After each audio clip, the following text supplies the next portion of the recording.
ब्रेकनंतर पाहूयात पुढची बातमी। मुंबईमधील बीकेसी इथल्या जिओ वर्ल्ड सेंटरमध्ये वर्ल्ड ऑडिओ व्हिज्युअल एंटरटेनमेंट समिटचं आयोजन करण्यात आलंय। या कार्यक्रमाचं उद्घाटन पंतप्रधान मोदींच्या हस्ते करण्यात आलं, तर या कार्यक्रमाचं यजमानपद महाराष्ट्र शासनाकडे आहे। दरम्यान वेव्स शब्द नाही तर एक लाट आहे, याच्या माध्यमातून कला क्षेत्रातील खरेदी विक्रीदारांना जोडण्याचा प्रयत्न सुरू आहे, असं पंतप्रधान मोदी म्हणाले। तर वेव्स परिषदेमुळे कलाकारांना स्वतःला सिद्ध करण्याची संधी मिळाली आहे, असं सुद्धा यावेळी पंतप्रधान मोदींनी म्हटलंय। मैं आज दुनिया के लोगों को भी ये विश्वास दिलाना चाहता हूं, भारत के बाहर के जो क्रिएटिव वर्ल्ड के लोग हैं, उन्हें ये विश्वास दिलाना चाहता हूं कि आप जब भारत से जुड़ेंगे, जब आप भारत की कहानियों को जानेंगे, तो आपको ऐसी ऐसी स्टोरीज मिलेगी कि आपको लगेगा कि अरे ये तो मेरे देश में भी होता है।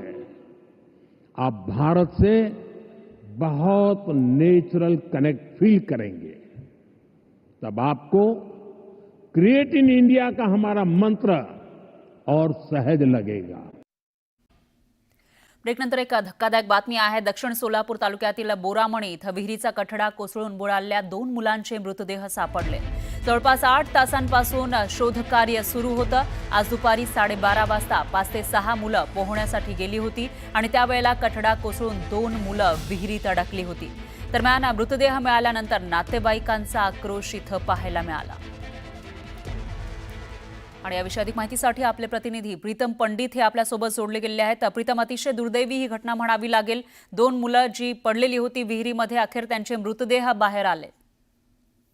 नक्कीच खरं पाहायला गेलं तर दक्षिण सोलापूर तालुक्यातील बोरामणी येथील ही घटना आहे। दुर्दैवी अशी ही घटना आहे, कारण विहिरीचा एक भाग म्हणजे कठडा कोसळून यामध्ये 5 ते 6 मुलं त्या ठिकाणी अडकली होती। त्यातली 3 जी मुलं आहेत ती स्वतःहून बाहेर आली। मात्र गेल्या 10 तासापासून 2 जी मुलं आहेत त्यांना रेस्क्यू करण्याचं काम जिल्हा प्रशासनाकडून, आपत्ती व्यवस्थापन आणि पोलीस प्रशासनाकडून सुरू होतं। त्या पद्धतीने पाहायला गेले तर विहीर जी आहे ती 35 ते 40 फुटाची खोल विहीर होती आणि पूर्णपणे मलबा होता। तो मलबा बाहेर काढत असताना 10 तासाचा कालावधी लागलेला आहे।